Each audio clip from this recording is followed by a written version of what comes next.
Hola, sí. Buenos días, queridos colegas. Bienvenidos al simposio de nefrología. Nos acompañan aquí en la mesa el doctor Darío Cuevas, la doctora Elvira Jiménez y la doctora Gloria Orue. Vamos a comenzar en honor al tiempo. Seguramente es muy viernes, es el tercer día, entonces creemos que van a ir llegando la gente. Muchas gracias por la presencia a todos. Es un honor para nosotros desde la Sociedad Paraguaya de Nefrología estar aquí presente con ustedes y sobre todo ver los rostros tan jóvenes que están aquí muy temprano un viernes a las 9 de la mañana. Así que vamos a dar inicio a nuestro simposio. Simposio de Nefrología, el internista frente al riñón enfermo. Decisiones críticas y soluciones prácticas, lo que el internista debe saber y cómo debe actuar. Muchísimas gracias, doctor Darío Cuevas. Yo quiero presentarles al primer expositor, el profesor doctor Eduardo Walter Cabrera. Es médico nefrólogo egresado de la UNA, es profesor de Fisiopatología y Clínica Médica en la Universidad Nacional de Asunción, profesor de Fisiología y Fisiopatología en la Católica y tiene un PhD en la Universidad de Amberes, Bélgica. Con ustedes el doctor Walter Cabrera.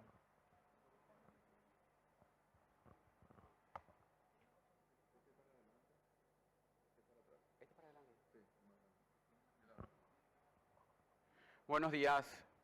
Muchas gracias al comité organizador del Congreso de Medicina Interna por la invitación. Y reconozco que cuando me dijeron que hable de este tema me generó una gran confusión. No sabía cómo encarar este tema.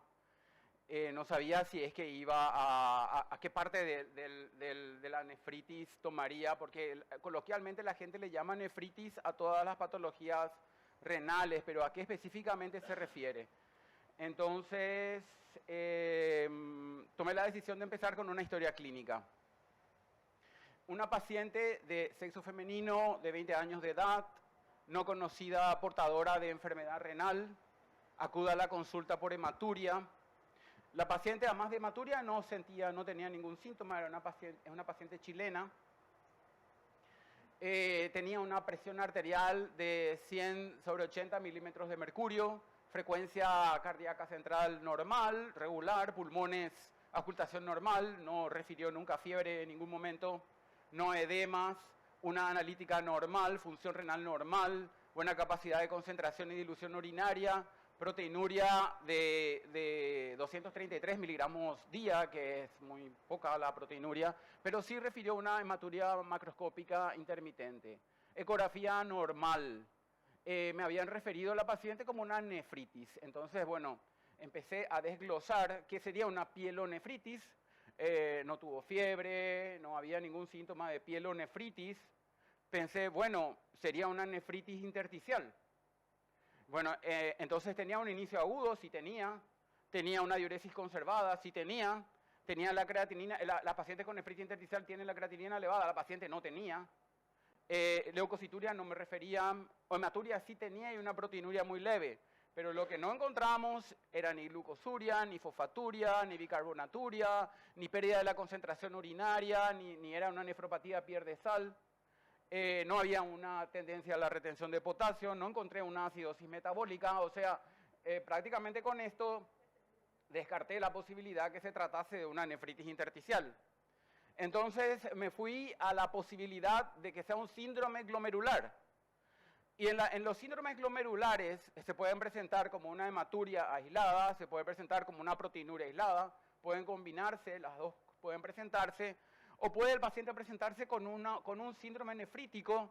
La paciente tenía ciertamente hematuria y una leve proteinuria, pero no tenía oliguria, no tenía hipertensión, no tenía falla renal. Los síndromes glomerulares también pueden presentarse como un síndrome nefrótico. No me refirieron edemas, no había proteinuria importante, no había hipoaluminemia, no había hipercolesterolemia. Entonces, como que fui descartando cosas y estaba ante una paciente con una hematuria preferentemente. Y cuando hablamos de un síndrome glomerular, existen muchas situaciones que pasan por la cabeza de un nefrólogo. ¿Es una patología inmunológica? ¿Es una patología infecciosa? ¿O es metabólica? ¿O es genética? ¿O es neoplásica? ¿O es tóxica? ¿Ante qué estamos? El riñón es un órgano muy vulnerable a los eventos inmunológicos. Los depósitos complejos anticuerpos, antígeno-anticuerpos que andan circulando encuentran en el riñón un blanco perfecto para quedarse ahí y generar una reacción inflamatoria. Por lo tanto, el riñón es muy vulnerable a las reacciones inmunológicas. Muchas veces ni siquiera se detecta el antígeno que generó el problema. Por lo tanto, por frecuencia me lancé a la posibilidad que se tratase de una patología inmunológica con una repercusión glomerular. Una patología infecciosa no tenía datos, no había, las infecciones pueden producir una glomerulonefritis infecciosa, una glomerulonefritis post-infecciosa, no había historia de estreptococo, estáfilo, malaria, toxoplasma. De hecho, las glomerulonefritis infecciosas son muy frecuentes en el África, casi las más frecuentes. No había datos metabólicos de una glomerulopatía diabética o un síndrome metabólico. Desde el punto de vista genético, en la nefrología hoy, en muchos centros, se hace un pantallazo genético a los pacientes que tienen una glomerulopatía, y si tienen un problema genético no entramos en una escalada de medicamentos potencialmente tóxicos y ya tomamos otras medidas. No tenemos aquí las herramientas para hacer un estudio genético. No había historia de una neoplasia, era muy joven para una gamapatía monoclonal. No había historias de patologías tóxicas, o sea, de exposición tóxica de cadmio, mercurio que puede producir una glomerulopatía al mercurio, pero no había ningún dato de exposición. Y me quedé un poco en la posibilidad que se tratase de una patología inmunológica.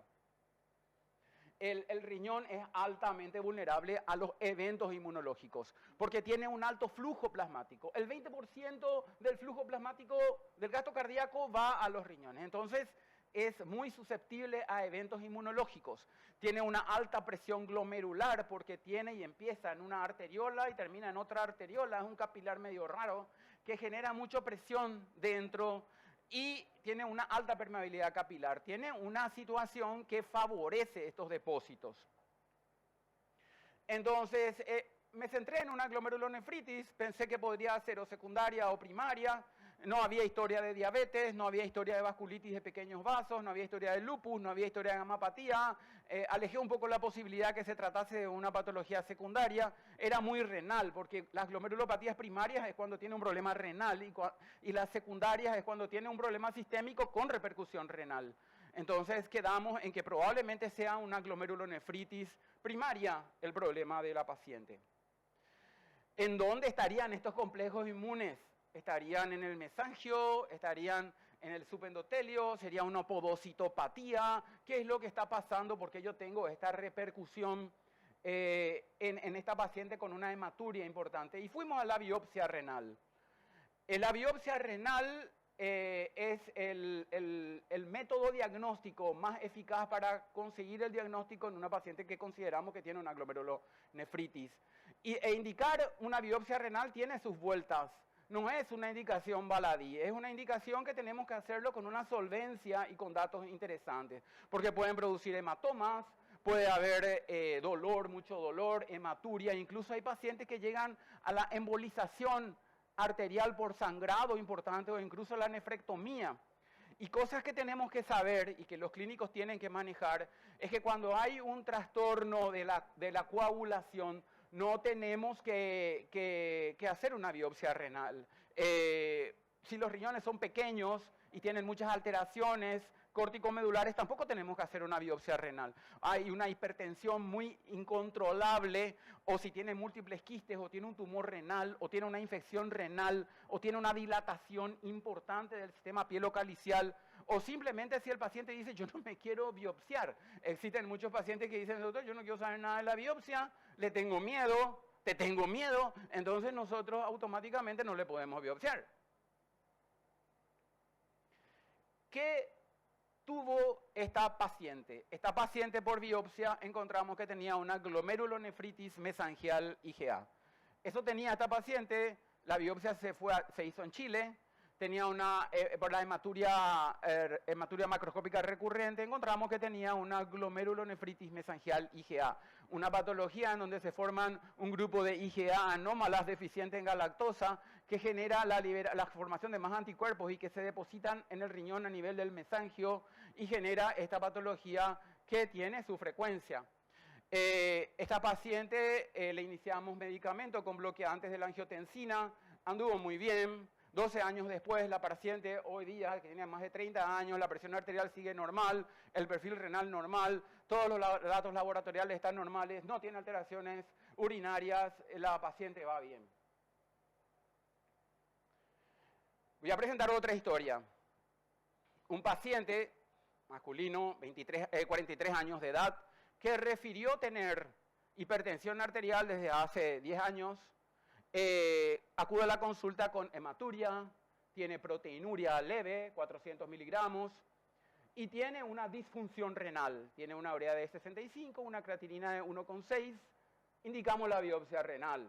O sea, otra vez, fue el diagnóstico un síndrome glomerular. Es más, tenía componentes de un síndrome nefrítico. El paciente tenía hipertensión arterial, tenía hematuria, proteinuria leve, disfunción renal, insuficiencia renal, tenía casi todo de un síndrome nefrítico.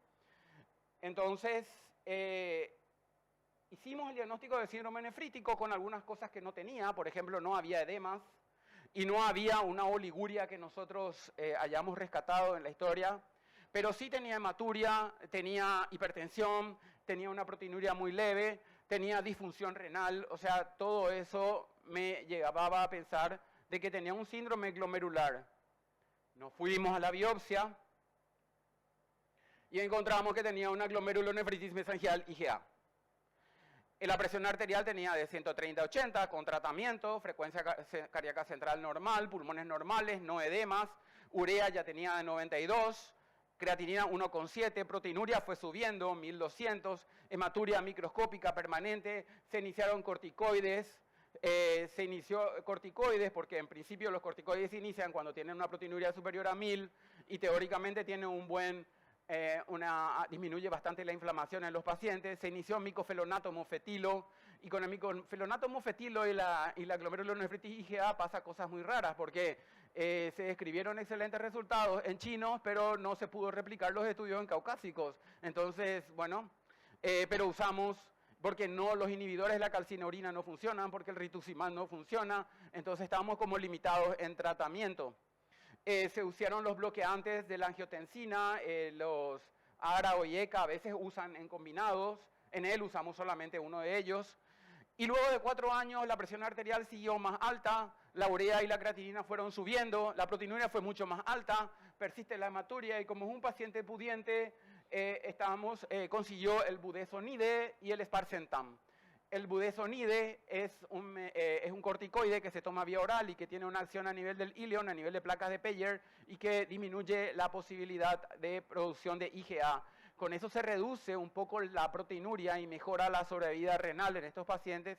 Y también utilizamos el sparsentan, que es un inhibidor dual, inhibe la angiotensina, inhibe la endotelina, teóricamente tiene mucho mejor efecto antiproteinúrico que el ARA o IECA por separados. Y veremos qué pasa con este paciente. Veremos qué pasa con este paciente en el tiempo. Otro paciente. Paciente de 35 años, cefalea intensa, edema de miembros inferiores, hematuria. Todo inicia aproximadamente que el paciente se percata 7 semanas antes de la consulta, al examen físico, hipertensión arterial, edemas de miembros inferiores, albúmina sérica 2,1, hipercolesterolemia, en la orina hematuria macroscópica y tenía una proteinuria que alcanza el rango nefrótico. Entonces otra vez hicimos el diagnóstico de un síndrome glomerular y procedimos a la biopsia renal de nuevo. En este paciente nosotros hicimos el diagnóstico de síndrome nefrótico, o sea, la variedad de síndrome glomerular llamado síndrome nefrótico.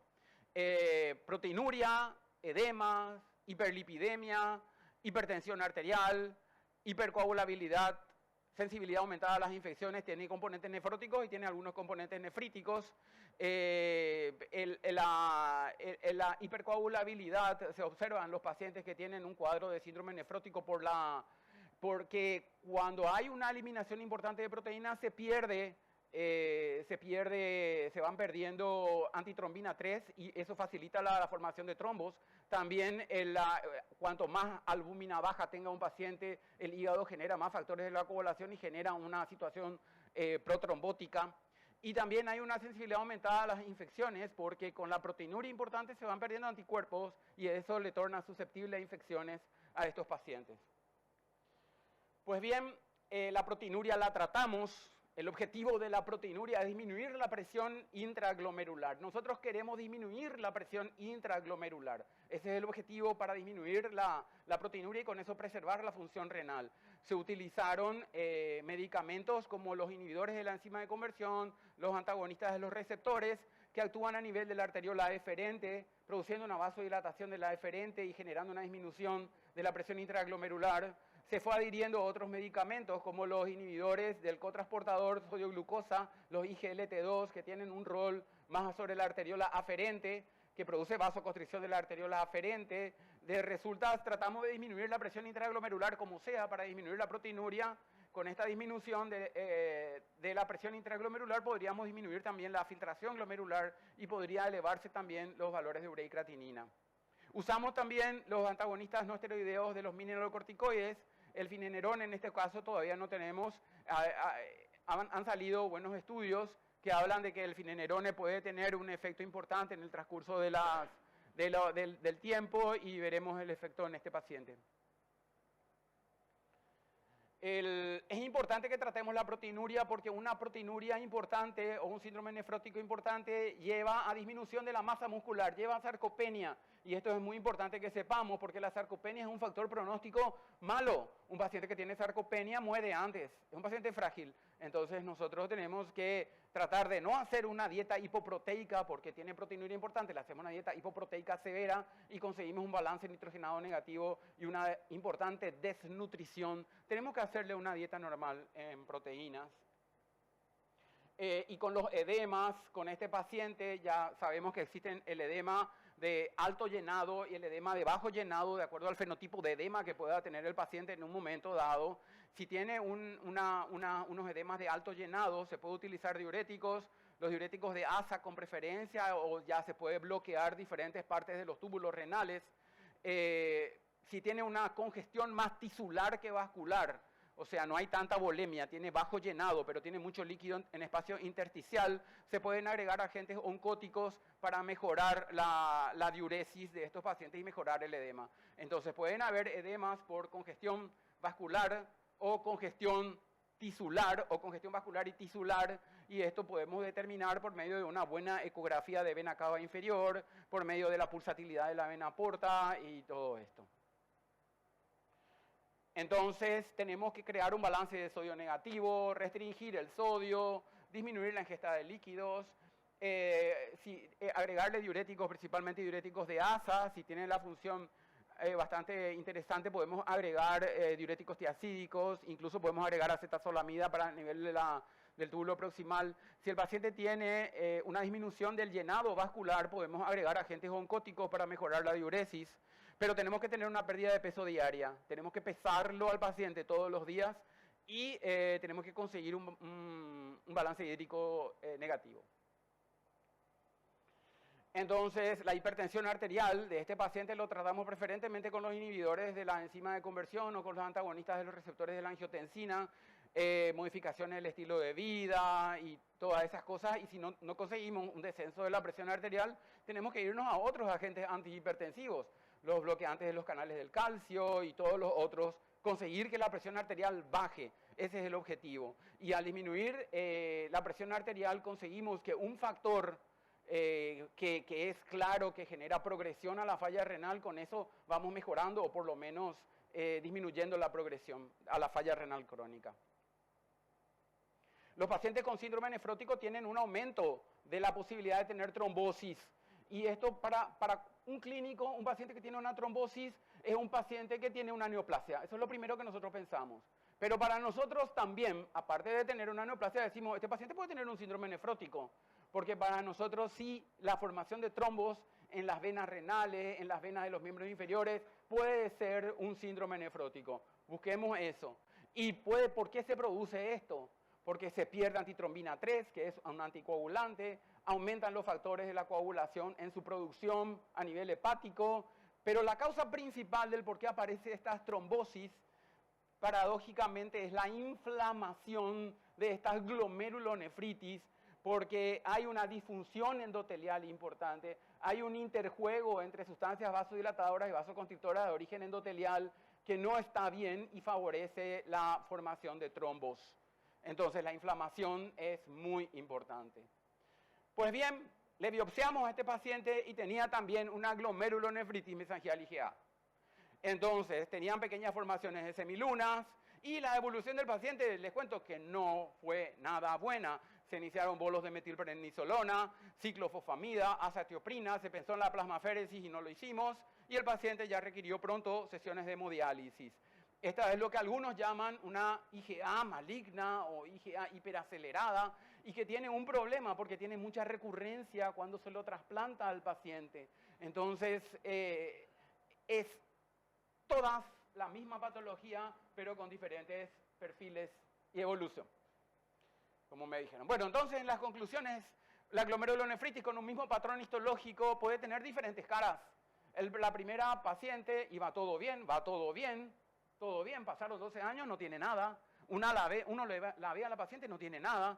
El otro paciente como que tiene una evolución muy tórpida, va probablemente, una evolución crónica y va probablemente a la falla renal crónica, pese a todo el tratamiento que recibe y el cuidado que recibe. El otro paciente ya requirió pronto sesiones de hemodiálisis y todos tienen el diagnóstico de glomerulonefritis mesangial IgA. Por lo tanto, no tenemos que dejarnos llevar solamente por el diagnóstico histológico, sino tenemos que dejarnos llevar por otros factores también. Porque si alguien le pregunta, ¿cómo se trata la mesangial IgA? Y la respuesta es, depende. Entonces, puede tener una evolución tórpida o una evolución acelerada con tratamiento renal sustitutivo, pero siempre tenemos que tener en cuenta que estos pacientes, como la primera paciente, no es una patología como que no es nada. Igual tenemos que hacer controles periódicos porque en cualquier momento esta situación inmunológica se puede tornar diferente, se puede tornar agresiva y tenemos que hacer controles periódicos que la paciente no tiene que convencerse que ya nunca más tiene que verle al nefrólogo y tenemos que hacer controles seguidos. Muchas gracias.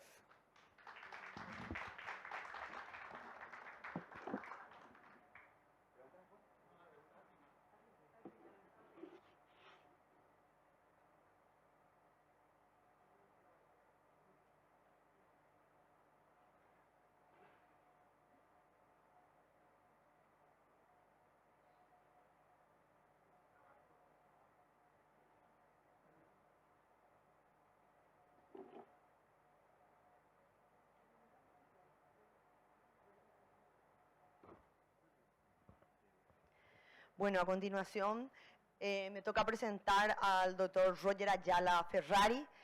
El doctor es especialista en nefrología, es docente de posgrado en nefrología de la Universidad Católica de Asunción en el Instituto de Previsión Social, Hospital Central, past presidente de la Sociedad Paraguaya de Trasplantes, past presidente de la Sociedad Paraguaya de Nefrología, un gran nefrólogo y un gran amigo. Bienvenido, doctor. Gracias, Gloria. Gracias al comité organizador del Congreso de Medicina Interna por la invitación. Gustoso estamos acá a compartir con los colegas nefrólogos. Entre paréntesis, le invitamos para nuestro congreso en julio acá con la presidente Gloria Orué, Congreso Paraguayo de Nefrología, que va a estar muy lindo, ¿sí? Gracias a todos por estar. Bueno, a mí me toca un poco hablar, no encuentro un poco el puntero, si hay un puntero por ahí. No.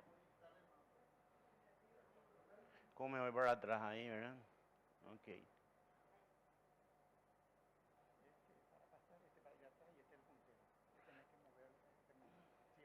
Ahí está. Ok. Yo me voy a poner un poco acá entonces. Bueno, a mí me pidieron hablar de la litiasis urinaria, de la litiasis renal urinaria y darle un enfoque clínico nefrológico más que urológico, aunque en la litiasis trabajamos juntos, ¿verdad? Como equipo con los urólogos, ¿verdad? Vamos a hacer una agenda para que la discusión sea práctica en lo que es epidemiología, fisiopatología, clínica, el diagnóstico, el manejo conservador y cuando hay que intervenir con los urólogos en la parte quirúrgica. Y una parte muy importante que nos compete a todos nosotros, los nefrólogos, que es la prevención de la recurrencia, el estudio metabólico, el diagnóstico metabólico y el tratamiento para evitar que el paciente vuelva a formar piedras o si las forma que no sean tan grandes y no le ocasione tanto problema. Hay un adagio que dice que el que tuvo piedras probablemente siempre lo va a tener, el nivel de recurrencia es alto, dependiendo mucho de la etiología también. Bueno, la epidemiología global de la litiasis en el mundo entero, en general una prevalencia del 10 al 20%, depende mucho de la etiología, si también puede ser genética, pero más bien poligénica que monogénica, o sea, hay un factor predisponente hereditario, pero no necesariamente autosómico, dominante o recesivo, sino el que tiene familiares con piedra tiene factores predisponentes a hacer litiasis, no es que necesariamente lo va a tener, ¿verdad? Y ahí es donde entra a tallar el tema de si el estilo de vida, lo que comemos, la obesidad está en relación, la diabetes quizá un poco también. La recurrencia, como les dije, en 5 años, 50% en los pacientes, y afecta en general más a hombres que mujeres, pero eso va cambiando actualmente y medio que se va empatando, ¿verdad? Ya es casi igual entre el hombre y la mujer, ¿verdad? En un estudio español, nosotros vemos que en España la litiasis provoca más de 1 millón de hospitalizaciones por litiasis en este periodo de tiempo, 1997 al 2021. Un estudio de Rodríguez y Monsalve del 2025. Hay un aumento en el costo del gasto anual de 1.8% en casos generales y más de 10.7% en litiasis relacionado con obesidad. Y este es un artículo que hablaba mucho de la relación entre obesidad y litiasis renal, ¿verdad? Dentro de la fisiopatología de la litogénesis renal, hay varias etapas, empezando por una etapa que se llama sobresaturación, luego una etapa de las sales que son solubles en la orina, pero después precipitan, una etapa de nucleación, de crecimiento y de retención. Se forma lo que se llama la placa de Randall en los túbulos y hay un importante rol del estrés oxidativo y la lesión epitelial. Estos son los procesos, entonces, inicialmente hay un proceso de saturación urinaria, una concentración elevada de solutos litógenos que generalmente son solubles, pero se vuelven, cristalizan, el calcio en la orina, el oxalato en la orina, el fosfato de la orina. Hay una etapa de nucleación, formación de nichos cristalinos o nidos cristalinos iniciales en una solución que se está sobresaturando. Luego hay una etapa de agregación y crecimiento, ¿verdad? Unión de cristales y aumento del tamaño de los cristales, y luego adherencia de los cristales al epitelio tubular, que se llama retención. En la formación de la placa de Randall se localizan en depósitos iniciales en la membrana basal del asa de Henle. Se componen principalmente de fosfato de calcio en este caso, y la progresión es la extensión hacia el intersticio medular y exposición luego al uretelio papilar. Y actúa como un sustrato de cristalización, sobre todo del oxalato de calcio, ¿verdad? Dentro de los factores patogénicos, entonces, ahí me cuesta mucho manejar esto, ustedes pueden ver el estrés oxidativo, la producción de ROS, reactivos del óxido de estrés, una lesión epitelial, el daño de células tubulares, inflamación y respuesta fagocitaria, y una interacción entre los cristales y la célula. Entonces, lo que dijimos recientemente, la formación de la placa de Randall y la fisiopatología integrada. Lesión epitelial asangenle, depósito de cristales de hidroxiapatita, formación subepitelial, protrusión y adhesión de oxalato de calcio, un cálculo que ya es visible. El epitelio dañado permite la adhesión de varios cristales. Hay un estrés oxidativo que promueve inflamación y retención cristalina y células de defensa que intentan fagocitar los cristales, producen inflamación crónica y todo el mecanismo integrado de lo que acabamos de citar, ¿verdad? Un poco más de lo mismo para ir un poco más rápido. Vamos ahora a los tipos de cálculos renales según su clasificación clínica. El mucho y más frecuente de todos es el oxalato de calcio, que es el más frecuente en un 70%, algunas publicaciones hablan de 80%. El que sí es el ácido úrico, ¿verdad? Con un pH urinario ácido, dieta rica en purinas. También podemos ver fosfato de calcio con un pH alcalino. También vemos a la estruvita, que es una litiasis relacionada a las infecciones urinarias con gérmenes desdobladores de la urea. Se suelen ver con pH alcalino. Y los cristales que son mucho menos frecuentes, que son los de cistina, ¿verdad? Que sí es una patología autosómica recesiva recurrente y que se ve en el menos del 1% de los pacientes. Bueno, este es un poco el aspecto que tienen cada uno de ellos, que ustedes pueden ver en la literatura o mirar en los libros o en internet. El aspecto que tiene ataúd la estruvita, o el rombo el oxalato de calcio con el ácido úrico, la cistina hexagonal, el fosfato de cálcico estrellado, la santina ovalada, etc. Esto es lo que se ve cuando miramos al microscopio la orina, ¿verdad? ¿Cuál es la interacción entre el pH urinario y el tipo de cálculo? Cuando nosotros vemos un cálculo tenemos que ver el pH de la orina y hacer interrelación para poder decir cuál es el... en algunas litiasis hay que alcalinizar y en otros casos es todo lo contrario. En el caso del ácido úrico y la cistina, el ambiente favorable a la cristalización de ácido úrico y cistina, un pH ácido de menos 5.5. El pH neutro de 5.5 a 6.5 es del oxalato de calcio, que es el más frecuente. El alcalino con un pH más 6.5 es el fosfato de calcio y la estruvita. Y la modificación del pH es clave en la estrategia farmacológica, ¿verdad? Los síntomas dentro de lo que es diagnóstico clínico y laboratorial, bueno, un paciente puede llegar con un cólico renoureteral, el famoso dolor lumbar, espasmódico, que cede y luego vuelve a aparecer, la presencia de hematuria, disuria, y si va acompañado de una infección urinaria ya, en algunos casos incluso con fiebre, ¿verdad? Bueno, normalmente le pedimos, aparte del análisis urinario normal, la orina simple, un cultivo de orina y un perfil metabólico en general. Un pH urinario es clave para el tipo de cálculo. Hay que tener en cuenta que cuando el paciente está con una litiasis urinaria, con una crisis de litiasis, el estudio metabólico no va a ser muy útil.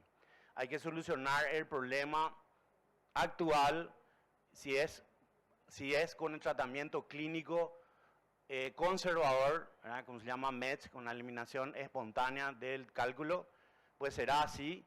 Y si hace falta intervención de litotripsia extracorpórea o una uretrorenoscopía con láser o una nefrolitotomía, va a depender de la ubicación del cálculo, la gravedad del caso y lo que diga el urólogo. Pero en ese momento aún no es momento de hacer un diagnóstico metabólico, lo podemos hacer inicialmente, pero ahí todavía nosotros no vamos a poder actuar, eso vamos a hacerlo en la recurrencia.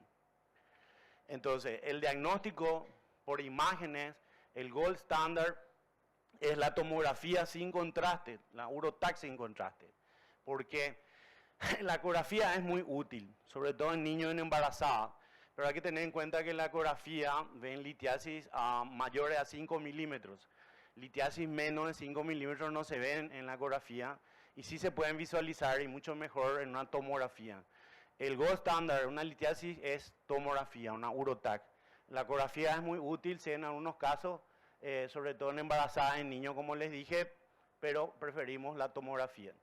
La radiografía usada ya anteriormente por mucho tiempo es muy útil, sobre todo en casos de cálculos radiopacos, pero casi prácticamente no se usa, ¿verdad? De primera línea, entonces, el TAC helicoidal sin contraste en adultos, se hace una analítica sérica, calcio, creatinina, ácido úrico, etcétera, todo el perfil, y la orina 24 horas cuando la litiasis es múltiple, coraliforme, el paciente es monorreno. Eso es muy importante. Estos son algoritmos de los urólogos, los colegas, tanto de la sociedad americana como europea. Lo importante es hacer inicialmente un diagnóstico con TAC helicoidal, después establecer una clasificación por tamaño de la litiasis, localización, obstruye, no obstruye, hay dilatación pielocalicial o no, hay sobreinfección o no, hay falla renal o no, ¿verdad? El paciente es monorreno o no, todas esas cosas hay que tener en cuenta. Se establece la selección terapéutica. La primera es la clínica, la espontánea, la eliminación espontánea, la conservadora, hidratación, ¿verdad? Vamos a ver enseguida. Y generalmente cálculos de 5 milímetros o menos normalmente se expulsan solos. Sobre todo si es que no hay obstrucción, no hay dilatación pielocalicial y alteración de la función renal y el paciente tiene 2 riñones, no es monorreno. Hay fármacos que vamos a ver enseguida como los alfa bloqueantes como tamsulosina e incluso algunos hablan de bloqueante cálcico para ayudar a eliminar esos cálculos, ¿verdad? En la prevención sí, posteriormente, algunos hablan de 3 meses fuera de la crisis, otros hablan de 6 meses fuera de la crisis para hacer un buen estudio metabólico para determinar el perfil litógeno en ese paciente. Entonces, debemos saber el tamaño y localización del cálculo. Debemos conocer si hay 1, 2 o 3 riñones, si hay o no obstrucción, dilatación pielocalicial, hidronefrosis, etc. Debemos saber si hay una infección o no. Debemos saber si hay un embarazo, o si el paciente es monorreno o si es una litiasis coraliforme. Entonces, hay algunas diferencias según las guías europeas o americanas. La americana prioriza un poco la tomografía y el manejo médico conservador, incluso hasta 10 milímetros, pero de acuerdo a la localización. La europea enfoca mucho, se habla mucho del estudio metabólico a post segundo episodio, pero nosotros los clínicos ya en el primer episodio ya lo hacemos en general, aunque hay indicaciones de estudio metabólico bien claros como segundo episodio, antecedente familiar, etcétera, ¿verdad? Ambas recomiendan prevención individualizada y hay directivas con respecto a litotripsia extracorpórea o urétero, renoscopía con láser, que es lo que más están haciendo ahora los urólogos, ¿verdad? La litotripsia extracorpórea es un procedimiento que duele mucho. No sé si a mí dicen los pacientes, me contaron, ¿verdad? Me cuentan, que eso duele mucho. Y deben expulsar esos cálculos, no siempre eso es fácil, produce dolor, hematuria, etcétera. Y no es que se usa siempre, pero un poco menos. Están un poco enfocados ahora en lo que es la parte de cito, urétero, renoscopía flexible con láser, y en eso se está trabajando un poco más, ¿verdad? Entonces los cálculos de menos de 10 milímetros sin infección hasta médico, 5 milímetros sin dudarlo, 10 milímetros yo me pongo a pensar, con 10 milímetros, sobre todo la ubicación, ¿sí? Y si no obstruye. El manejo médico expulsivo con alfa bloqueante se llama manejo METS o manejo expulsión espontánea o conservador. Hidratación abundante, analgesia común. A veces tenemos que recurrir a centrales, opiáceos, etcétera. Vigilancia 4 o 6 semanas. A veces levanta la creatinina en ciertos casos, ¿verdad? Eso hay que tener otra mirada, hay que tener, ¿verdad?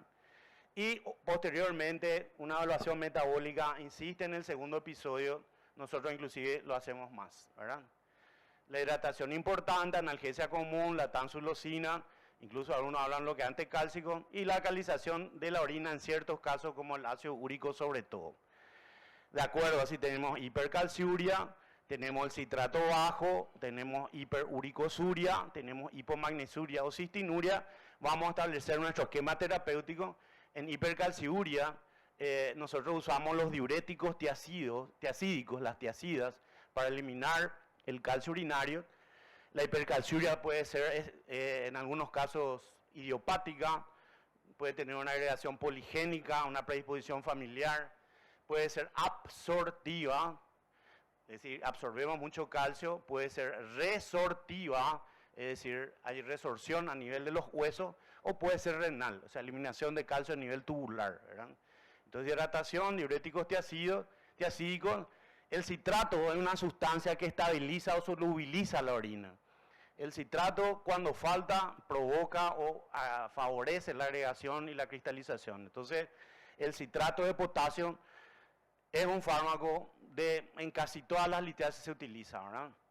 En Paraguay no tenemos citrato de potasio, 1080 miligramos, la carga está en falta. Solemos usar los argentinos, los brasileños, o hacemos fórmulas magistrales en algunos lugares donde nos preparan, ¿verdad? La dosis es importante, no tiene que ser cualquier citrato. El alopurinol sirve en la hiperuricosuria, la dieta tiene mucho que ver en esto. El magnesio en la hipomagnesuria y bueno, en la citinuria también el citrato, ¿verdad? Acá esto es lo que estábamos hablando de los tipos de hipercalciuria, idiopática absortiva, resortiva o renal. En la absortiva tenemos que ver qué pasa con el calcio en la orina después de una carga de calcio. En los estudios metabólicos bien hechos en algunos laboratorios, en el IX, con la doctora Guillén, donde hicimos buenos estudios en otros laboratorios, vos le pedís un estudio metabólico y muchas veces te hacen esta carga de calcio para ver si hay calciuria, para saber si es absortiva. Resortiva tenemos que mirar la PTH, tenemos que mirar las hormonas paratiroideas, ¿verdad? Y en la hipercalciuria renal tenemos que mirar un poco cómo está la reabsorción de calcio tubular, la presencia del calcio sérico normal o bajo, ¿verdad? Y es difícil diagnóstico también, ¿verdad? ¿Cuándo tenemos que intervenir quirúrgicamente? Cuando hay una obstrucción urinaria persistente, cuando los cálculos son más de 10 milímetros, hay una obstrucción, inclusive peor si hay una infección urinaria asociada, ni qué decir con un coraliforme y si es monorreno sintomático, ¿verdad? Estos son los tratamientos, le hice un esquema nada más para mencionar, esto no quiere ser una charla urológica ni mucho menos. Tenemos la litroticia extracorpórea, fragmentación extracorpórea de los cálculos renales, en cálculos menos de 2 centímetros, es no invasiva, es ambulatoria y tiene limitaciones como el embarazo, la coagulopatía, la obesidad y los cálculos duros. Una nefrolitotomía percutánea es el acceso percutáneo para la extracción de cálculos más de 2 centímetros, coraliforme, fallo de otro tratamiento, alta eficacia de cálculos generales y el problema está en el sangrado y la lesión de otros órganos vecinos. La ureteroscopía o cirugía retrógrada intrarrenal con láser es lo que más frecuente se está usando, de cálculo de menos de 2 centímetros, fracaso de la litotripsia, yo creo que ahora incluso se hace más, en un abordaje bilateral, ¿verdad? Se está utilizando bastante últimamente, ¿verdad?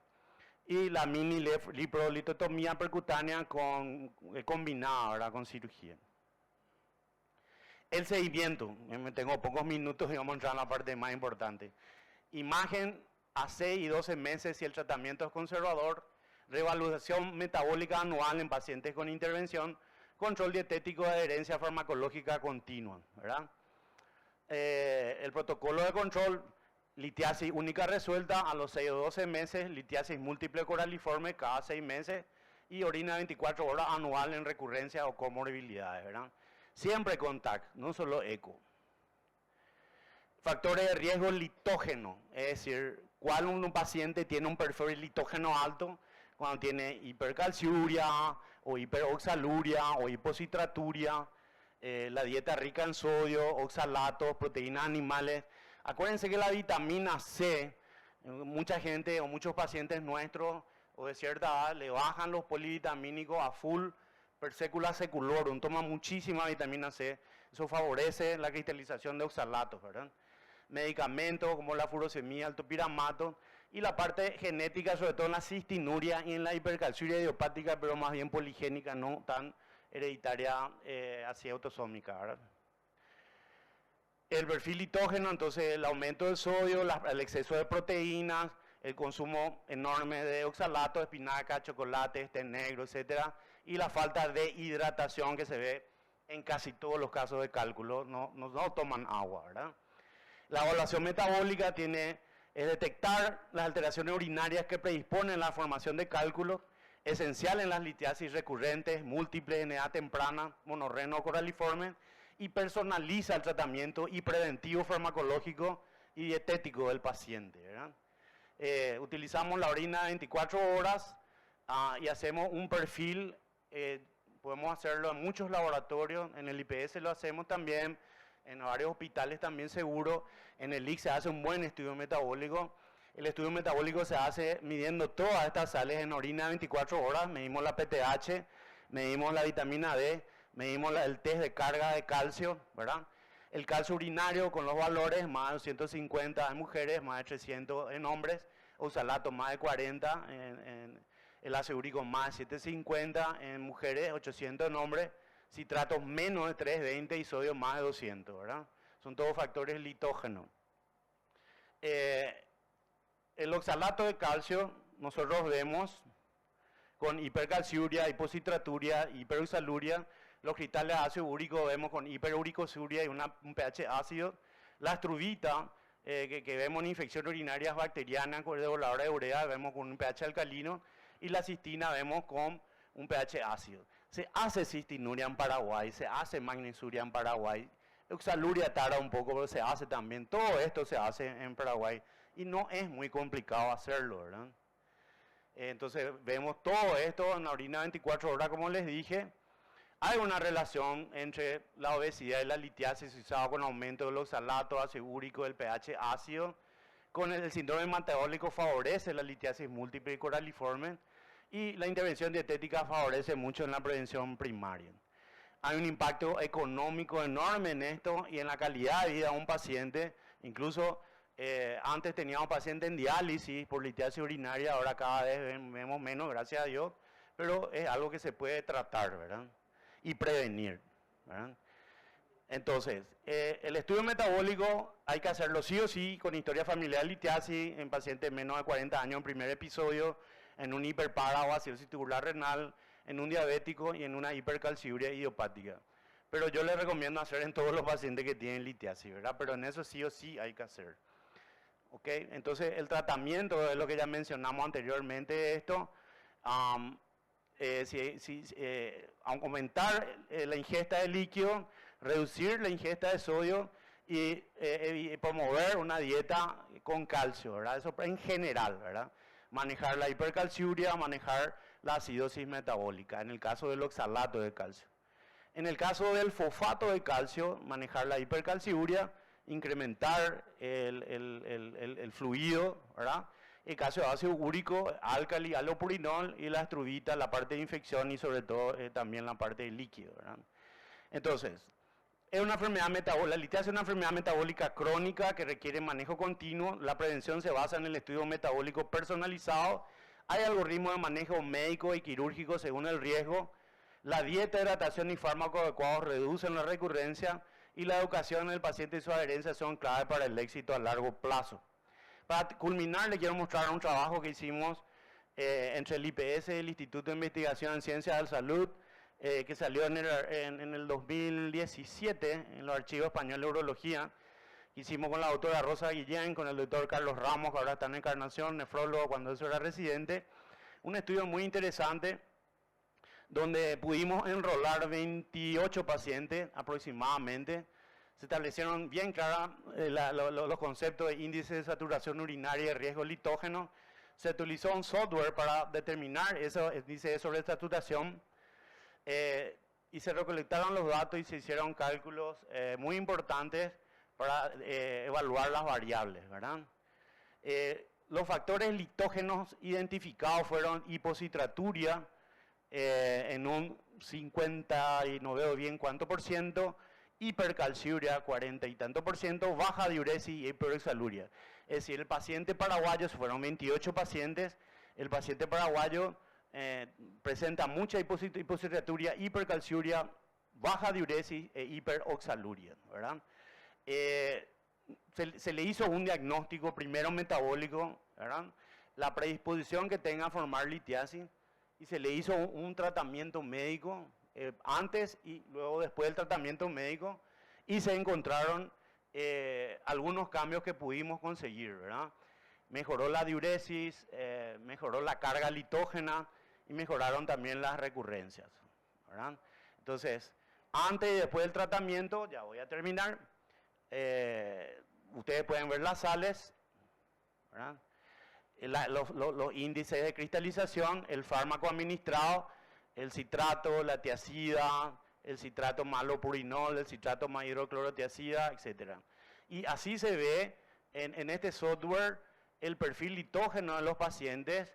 Este, por ejemplo, es el caso de un paciente con cristales de ácido úrico, y pueden ver el 71 años, y se puede ver factores de riesgo como hipocitraturia, pH ácido, disminución de la diuresis, magnesio bajo, y el paciente tiene ácido úrico. Muchísimas gracias, disculpen por el tiempo.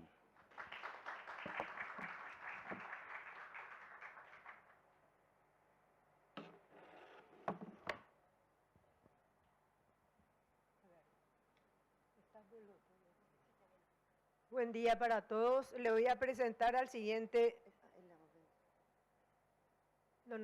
al doctor Federico Fariña. Pide tiempo. Ok, le voy a presentar al doctor Javier Arango entonces.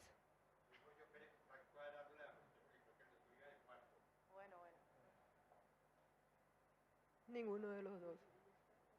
No, antes está el Federico. Pero él pide tiempo y él también. Los dos piden tiempo, así que esperemos un rato. Pero no saben a tomar café. Bueno, doctor, y mientras tanto le damos así. No. 2 al minutos final. para Bueno. decirme, estoy en la urgencia y estoy en la urgencia con un paciente con un cólico renal severo. ¿Qué le hago si tiene ya tenemos una sospecha de embarazo, pero está con un dolor insoportable? ¿Qué le podemos hacer a analgesia, doctor? ¿Qué sugiere?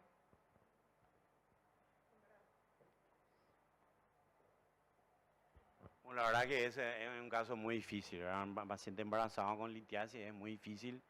Primero no le podamos hacer TAC, depende de qué semana esté, ¿verdad? Hay una etapa en donde ya sí se puede hacer culminada la etapa en donde hay una sensibilidad a los rayos X todavía en el embarazo, o sea, en el producto del embarazo. Entonces, si podemos acceder a la tomo, preferente tomo. Si no, tenemos que hacer la ecografía. Bueno, la analgesia es muy difícil, Gloria. A ella, y máximo paracetamol, o hay que ver con el ginecólogo qué es lo que opina, ¿verdad? En el embarazo lo que hay que descartar bien es la infección urinaria, porque eso puede acelerar el trabajo de parto. Y la parte, toda esa parte de tenemos que identificar bien si hay obstrucción o no hay obstrucción, etcétera, ¿verdad? Excelente, muchísimas gracias, doctor. Le vamos a presentar al doctor Federico Fariña, especialista en diabetología, equipo técnico del Programa Nacional de Diabetes, magíster en nutrición clínica, especialista en nutrición deportiva y entrenamiento, staff servicio en endocrinología y metabolismo Hospital Central del IPS.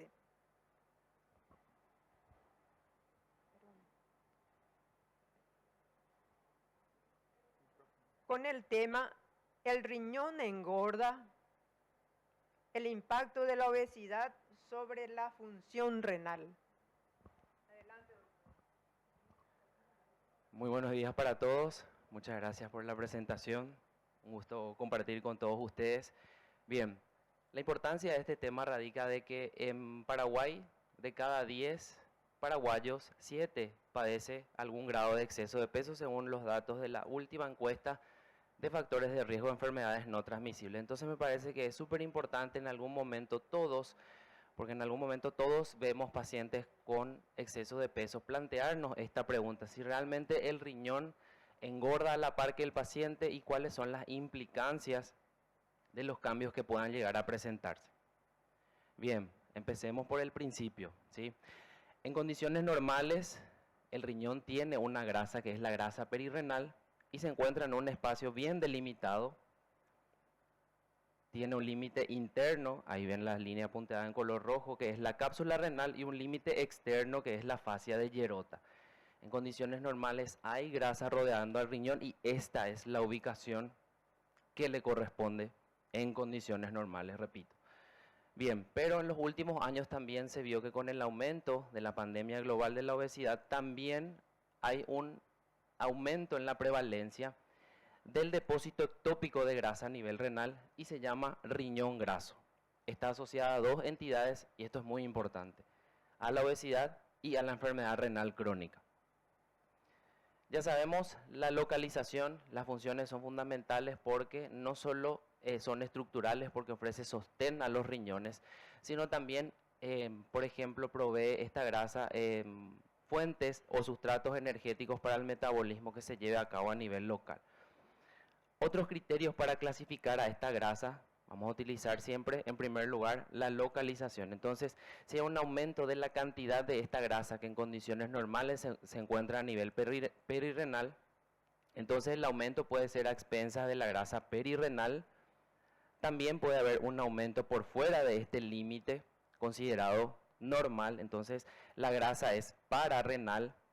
Y también tenemos esta que quizás es la más difícil de diagnosticar, pero es la que mayores implicancias tiene a nivel renal, que es la grasa intrarrenal. Según su implicancia clínica, la benigna ya sabemos, es la que se deposita normalmente, y la patológica es la que se asocia a la obesidad, al síndrome metabólico, hiperinsulinismo y enfermedad renal crónica a largo plazo.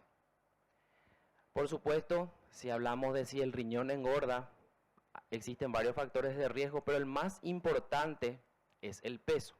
Fíjense que cuando nosotros tenemos un peso saludable, tenemos a la grasa, que es considerada buena, en la cantidad adecuada.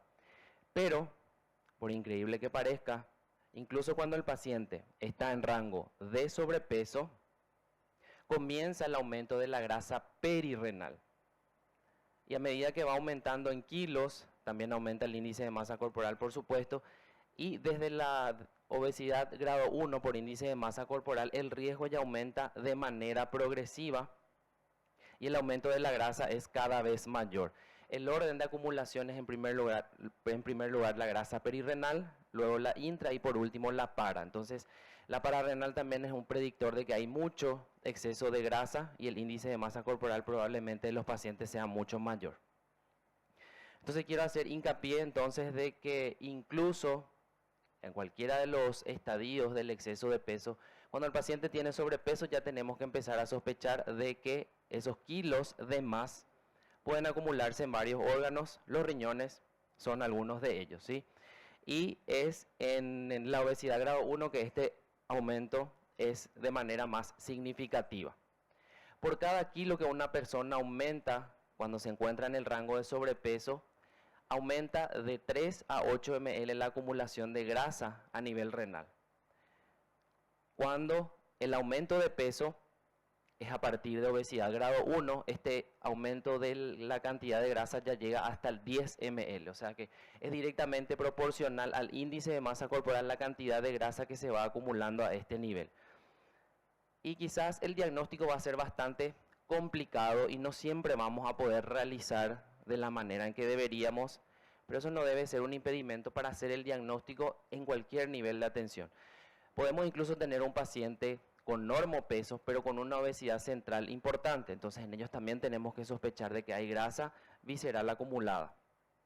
Y tener en cuenta dos parámetros muy sensibles, si bien hoy en día para el diagnóstico de obesidad se recomienda hacer una composición corporal, el índice de masa corporal siempre va a ser lo más sencillo, replicable, fácil de utilizar, entonces vamos a seguir utilizando, pero si combinamos el índice de masa corporal con el perímetro de cintura, es mucho mayor el valor predictivo para determinar la grasa visceral. Fíjense en la importancia de la grasa que se acumula a nivel renal y cómo es proporcional, dependiendo de los kilos y del IMC que vaya a tener nuestro paciente, el declive que hay en la funcionalidad renal. Este aumento del deterioro de la funcionalidad renal, sobre todo en la filtración, aumenta en 1.1 si es que el paciente tiene un índice de masa corporal de 30, si es de 35 o más, ya aumenta en 1.6. y a partir de 40, 2 veces mayor ya es el deterioro en estos pacientes de la funcionalidad del filtrado glomerular específicamente. Y también tenemos que tener en cuenta que no solamente la obesidad es una entidad que va sola, hay muchas comorbilidades y dependiendo de si hay una o más comorbilidades, la disminución del filtrado glomerular y la progresión a enfermedad renal crónica es mucho más probable. Por eso también tenemos que tener en cuenta las comorbilidades de los pacientes. Bien, si vamos a realizar el diagnóstico de obesidad según las recomendaciones, tenemos que hacer la composición corporal de los pacientes. Este sería un informe de un prototipo de bioimpedancia que es al que tenemos más acceso en la actualidad. Y les resalté ahí en color rojo que solamente nos expresa en un número el nivel de grasa visceral. En este caso, este paciente tiene un índice de masa corporal de 33.9 y su nivel de grasa visceral es de 21. Bien, nivel de grasa visceral de 21, pero ¿dónde está esa grasa? Entonces hice una pequeña búsqueda para tener en cuenta de que siempre cuando hay grasa visceral y podamos determinar el grado de esta grasa acumulada, tenemos que saber la distribución. El 30-50% de esta grasa visceral se encuentra principalmente en el hígado, entonces directamente relacionada a esteatosis hepática asociada a disfunción metabólica, sinónimo de insulinoresistencia.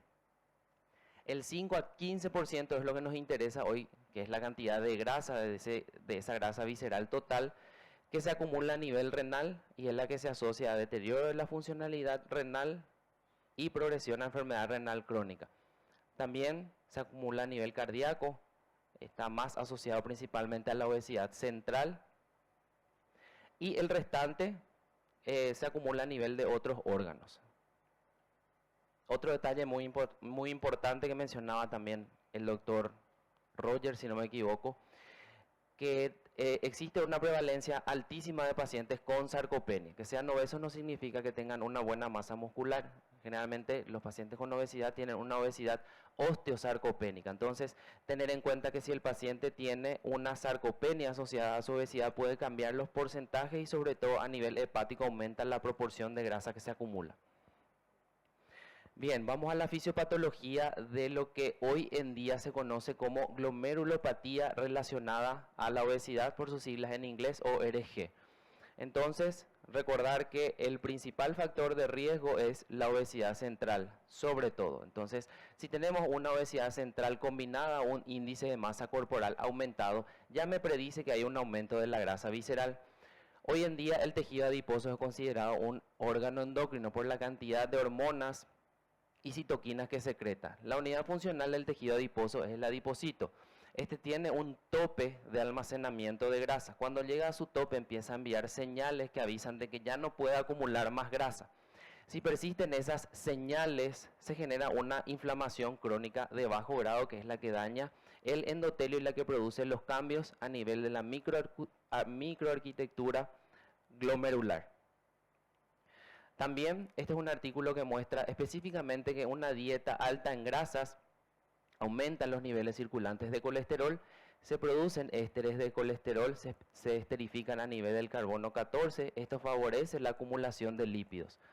Una vez que hay acumulación lipídica, esto se acumula en forma de vacuolas lipídicas a nivel de las células, como por ejemplo los podocitos, las células mesangiales, y altera principalmente la función mitocondrial. Hay un artículo muy interesante del doctor Tinajones que habla también de la autofagia que se ve alterada en los pacientes con ORG. Y por último, esta inflamación a nivel local desencadena una fibrosis. Esto es lo que nosotros podemos observar a nivel de una biopsia renal, que no siempre vamos a pedir, y enseguida les voy a decir cuál es el inconveniente también de los casos en los que se solicita. Del lado izquierdo pueden ver un glomérulo en condiciones normales. En el lado derecho vemos un glomérulo que muestra las alteraciones clásicas de los pacientes con ORG. Entonces tenemos una oligonefronía, es decir, hay una disminución del número de nefronas. También compensatorio para eso vamos a ver un aumento del tamaño del glomérulo, una glomerulomegalia. Y esa inflamación y estrés crónico a nivel local genera una fibrosis.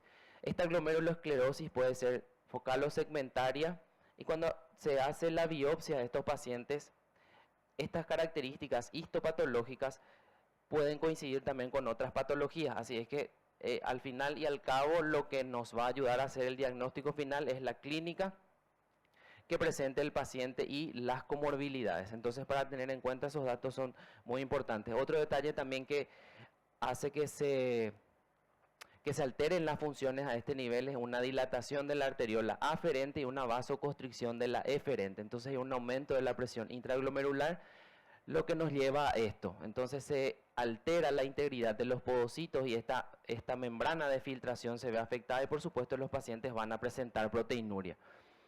Esta proteinuria puede ser variable, en algunos pacientes puede ser estable, en otros pacientes puede ser progresiva.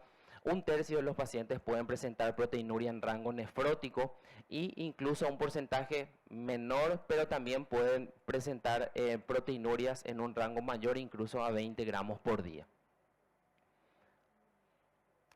Otro detalle muy importante es que siempre asumimos que los pacientes previamente con obesidad, la mayoría ya tiene hipertensión y dislipidemia asociada y esto lleva a esta condición.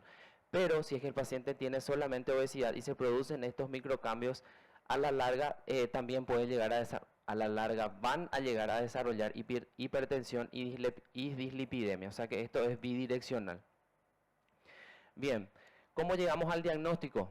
Es muy importante que hagamos una historia clínica. El examen físico es fundamental porque eso es lo que vamos a poder hacer en todos y tenemos muchos signos, sobre todo cutáneos, de resistencia a la insulina. Tenemos índices antropométricos como la circunferencia de cintura, el peso, le calculamos el índice de masa corporal, correlacionamos estos datos, consideramos las comorbilidades, entonces eso nos aproxima mejor a este diagnóstico. También es muy importante hacer una medición de la creatinina sérica y de la tasa de filtrado glomerular en búsqueda de proteinuria, que es una de las principales manifestaciones, no tan significativa y no siempre vamos a poder encontrar en el momento en el que solicitemos este estudio. Y también los estudios de imágenes son importantes para confirmar esta sospecha diagnóstica. Existen hoy en día algunos biomarcadores que pueden ser utilizados. La creatinina siempre va a ser el parámetro más accesible, pero tiene limitaciones porque está influenciada por muchos factores. La cistatina C podría ser una buena opción porque expresa las condiciones de funcionalidad glomerular y del túbulo proximal, entonces podría ser una buena opción, pero la que mejor predicción tiene es la podocalcina, que expresa específicamente cómo se encuentra la función a nivel glomerular y no se altera por otros factores. Entonces, considerar también que existen biomarcadores que pueden ayudarnos a hacer el diagnóstico, sobre todo en estadios tempranos. Bien, busqué informes, modelos de ecografía para tener una idea de cómo nos van a llegar los informes de los imagenólogos, y estas son las características principales de un riñón graso. Hay un aumento de la ecogenicidad del tejido renal, hay zonas hiperecogénicas y esto es lo que le caracteriza al riñón graso. Y generalmente este depósito es principalmente a nivel del seno renal, que aparenta estar aumentado también en las imágenes. Otro método que podemos utilizar también, que es un muy buen predictor, sobre todo sobre las alteraciones hemodinámicas a nivel glomerular, es el Doppler. Entonces, la evaluación del flujo sanguíneo intrarrenal y los cambios hemodinámicos en forma de un índice de resistencia, sobre todo en los vasos intrarrenales, específicamente las arteriolas interlobares. Entonces, estos son predictores de que hay cambios a nivel de la perfusión glomerular y ya nos indican que hay daños consecuentes a la acumulación patológica de grasa en los riñones. Y por supuesto, una vez que hacemos el tratamiento, tenemos que ir que hacemos el diagnóstico, nos vamos al tratamiento. No hay todavía mucha evidencia que esté relacionada específicamente o directamente a el tratamiento del riñón graso, por eso hice mucho hincapié en los mecanismos fisiopatológicos, porque existen fármacos que podemos utilizar para combatir todas esas alteraciones. Entonces, por supuesto, si el paciente tiene obesidad, el estilo de vida saludable es el pilar fundamental para el tratamiento. No hay una dieta específica, una hipocalórica que logre una restricción en el paciente y con la consecuente disminución de peso va a ayudar. También la actividad física es muy importante. En cuanto al tratamiento farmacológico, por supuesto, si el paciente tiene algún grado de exceso de peso, vamos a considerar a fármacos antiobesidad. Y quiero mencionar específicamente a los agonistas duales, tirzepatide, como tiene un agonismo de GLP-1, pero sobre todo GIP, que tiene receptores específicos a nivel de la grasa visceral, es un muy buen coadyuvante o cumple un perfil muy importante para lo que nosotros queremos tratar en este diagnóstico. También, si el paciente ya presenta hipertensión o enfermedad renal crónica, vamos a considerar fármacos como ARA2, antagonistas de los receptores de los mineralocorticoides como la finerenona, y también los inhibidores de los cotransportadores de glucosa y sodio. Son muy interesantes y atractivos porque cumplen también un rol fundamental, sobre todo para mejorar ese perfil de proteinuria que van a presentar estos pacientes. Y también tenemos como opción no farmacológica la cirugía bariátrica, que es quizás porque tiene más tiempo disponible como opción terapéutica, es la que tiene evidencia específicamente relacionada a la ORG. Entonces, todos ya conocemos los efectos en el cuerpo y sobre todo a nivel metabólico del gran descenso de peso que se logra con este tipo de intervención, y ese descenso de peso tiene efectos metabólicos. Esa inflamación crónica que le caracteriza a los pacientes con obesidad mejora, y también mejoran los perfiles de glucosa y de hipertensión, y sobre todo esos problemas mecánicos también que implican la grasa extrarrenal y a nivel del parénquima también se ven mejorados con esta intervención. Y por último les quise dejar este mensaje: el riñón graso es una manifestación clínica significativa de la obesidad, así es que hoy en día yo creo que todos vamos a tener en cuenta, porque antes ni siquiera yo, que me paso viendo pacientes con exceso de peso, no consideraba de manera tan directa. Tiene implicancias para la función renal, y esto es lo más importante. Si nosotros consideramos de manera temprana, nuestra intervención también va a ser temprana, y es clave para evitar y prevenir la progresión a insuficiencia renal. Muchísimas gracias. Gracias, doctor. Excelente. Darío.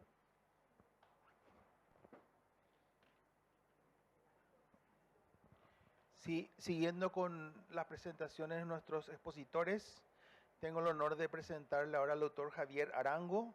Él es internista y nefrólogo, especialista en administración financiera.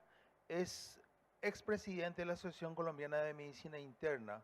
Es un honor para nosotros tenerlo, doctor, así que bienvenido, doctor. Muchas gracias por estar con nosotros. Él nos va a hablar sobre nuevas fronteras del tratamiento de la enfermedad renal crónica, terapias actuales y emergentes. Gracias, muchas gracias.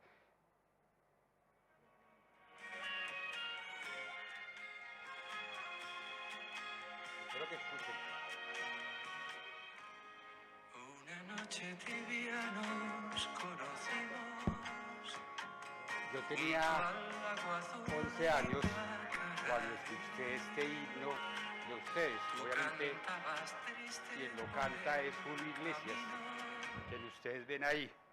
Y desde esa época me une un cariño enorme y es uno de mis discos favoritos. Obviamente después a todos los amigos paraguayos que tengo me han dicho que las versiones originales son mucho más bellas. De hecho me los mandan cada vez que hablamos.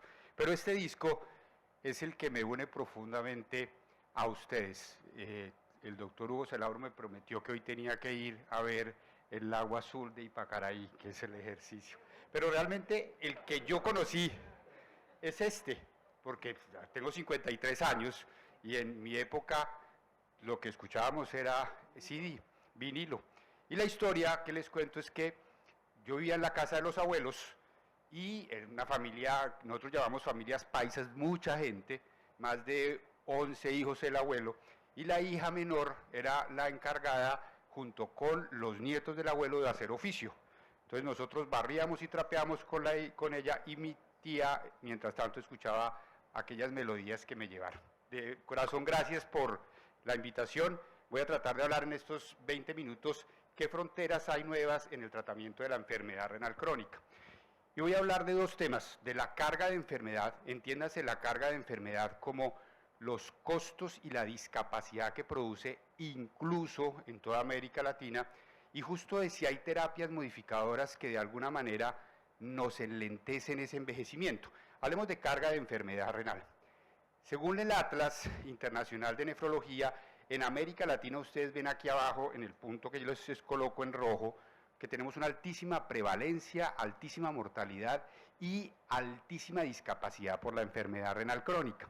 Cuando miramos América Latina puntualmente y Paraguay, ustedes en el año de 1990 estaban ocupando más o menos este carga, el número 13 en mortalidad por enfermedad renal crónica, pero cómo han ido disminuyendo la mortalidad por enfermedad renal crónica, pero sigue siendo una altísima mortalidad en toda nuestra región. Y así también la discapacidad. Vean ustedes cómo desde el punto de vista de discapacidad, y ustedes los que me precedieron no me dejan mentir, el doctor Walter, en fin, han hecho muchas estrategias. De entre esas vamos a ver al final una estrategia que me encantó y quedé sorprendido que ustedes tienen. Para el año 2050, el problema de la enfermedad renal crónica va a ser supremamente epidémico. Y aquí lo que les muestro en esta gráfica, lo que ustedes ven hacia arriba es cómo se va a disparar la enfermedad renal crónica. No va a haber sistema que aguante ese proceso, por eso tenemos que prevenir, por eso hablar de obesidad previamente es fenomenal, por eso hablar de litiasis es fenomenal, porque nos contaron por los casos de enfermedad glomerular en general. Y la principal causa va a ser diabetes mellitus tipo 2 en todo el mundo en términos generales. En esta publicación del año 2023, ustedes están aquí en prevalencia. Esta es más o menos la prevalencia de enfermedad renal crónica comparado con América Latina, en términos generales. Ahora, esto es lo que vamos a tener o tuvimos en el año 2010, pero para el año 2030 en todo el mundo vamos a tener más de 5 millones de personas con enfermedad renal crónica que incluso van a ser en terapias de reemplazo renal. Ese número es de terapia de reemplazo renal. Y para todas nuestras Américas, si ustedes como nosotros en Colombia estamos en rojo en ejercicio, la prevalencia es de 715 por millón y la incidencia de esos casos nuevos es de 157 por millón. Y es una de las principales 10 causas de muerte, lo vieron ahí en las primeras diapositivas, más o menos estamos en el 8º lugar en muerte en toda nuestra región. Miren ustedes justo ahí en rojo, en verde en este lado, cuáles son los datos con unos datos con muchísima mayor prevalencia. Esta publicación del 2014, un poco vieja, la traía, es porque en ese escenario ustedes estaban aquí, más o menos en este ejercicio que les quiero mostrar. Pero ese escenario, a pesar, en esa época tenían algo así con el reporte para América Latina de 6 millones de habitantes, 6.5 millones de habitantes, y las prevalencias que lo ubican más o menos entre 7, 8 por 100.000 habitantes. ¿Qué es esto lo que les estoy mostrando? Y este era el número de pacientes tanto hemodiálisis como de diálisis peritoneal. En este último informe del año 2024 están ubicados aquí en este escenario, o sea, obviamente han aumentado a más de 7 millones la población, pero lo que les quiero llamar la atención profundamente, o lo que me llamó curiosamente la atención, el que es costo de la terapia de reemplazo renal, llámese diálisis peritoneal, hemodiálisis, es la segunda más alta de América Latina. O sea, ustedes pagan por la diálisis y el reembolso el segundo costo más alto de América Latina en dólares en términos generales. ¿Y por qué el segundo? Porque el primero lo paga Costa Rica, es el reembolso más costoso a las empresas que se dedican, en fin, a toda esa tecnología es Costa Rica y después ustedes. Aquí les quiero mostrar unos datos en Colombia. Nosotros tenemos una cosa que se llama la cuenta de alto costo, y aquí lo que les quiero mostrar de datos es que de cada 100 pacientes con enfermedad renal crónica en Colombia, 37,3 son diabéticos y 91,7 son hipertensos. Ahora, encontré esta publicación de ustedes súper interesante, en el cual es un poco inverso a nosotros. Ustedes tienen mucho más pacientes diabéticos que hipertensos. La tabla más alta de pacientes en enfermedad renal crónica terminal son por diabéticos que por hipertensos. Nosotros tenemos en Colombia un poquito más hipertensos que diabéticos. Por eso las charlas previas han sido fenomenales y la de obesidad ahorita es muy importante en el ejercicio. Ahora sí hablemos un poquito de terapias modificadoras. ¿Qué son terapias modificadoras? Son terapias que, o podríamos utilizar el término nefroprotección, son medicamentos que se idearon para algo, pero terminaron produciendo protección renal, retardaban el envejecimiento renal. Miremos un poquito parte de ese ejercicio. Pues esta historia comenzó en 1992, cuando en 1992 aparecen los primeros estudios con inhibidores de enzima convertidora de angiotensina, medicamentos hechos para la presión arterial, pero que disminuían la proteinuria y a la vez disminuían el envejecimiento renal. Entiéndase el envejecimiento renal como el deterioro de la tasa de filtración glomerular. ¿Se acuerdan el disco? Esa era la tecnología que utilizábamos en esa época en el ejercicio. Pasaron más o menos unos 10 años, 9 años puntualmente, y aparecieron los ARA2.